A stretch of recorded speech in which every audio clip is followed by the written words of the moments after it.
আড়াই মাস ধরে দেশে হামের প্রকোপ চলছে। এখনো হাম উপসর্গ নিয়ে রাজধানী সহ সারা দেশে প্রতিদিন ভর্তি হচ্ছে হাজারের বেশি রোগী।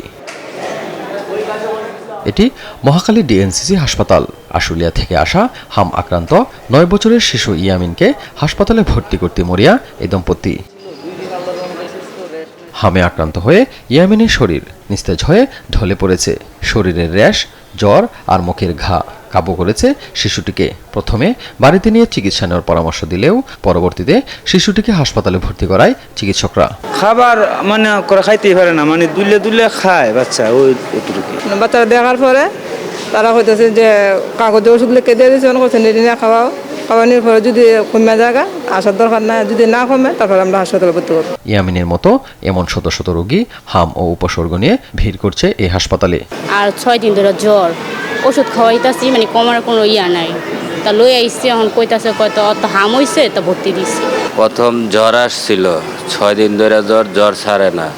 তারপর কালকে আইছিলাম, ভর্তি করাই নেই, যে কম আছে, পরবর্তী যদি বাড়ে তাহলে আইসো, সেজন্য আজকে আসলাম।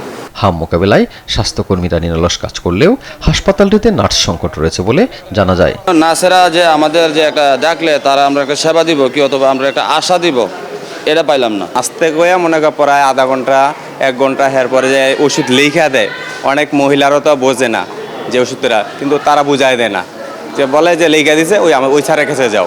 প্রায় 200 রোগীর জন্য মাত্র 3জন 4জন নার্স, তো ওনারাও অনেক সময় বিরক্ত হয়ে যায়। হামের প্রকোপ থেকে অচিরেই মুক্তি মিলবে আশা স্বাস্থ্য মন্ত্রণালয়ের। হাম থেকে মুক্তি পেতে সচেতনতা আর টিকা নেওয়ার পরামর্শ বিশেষজ্ঞদের।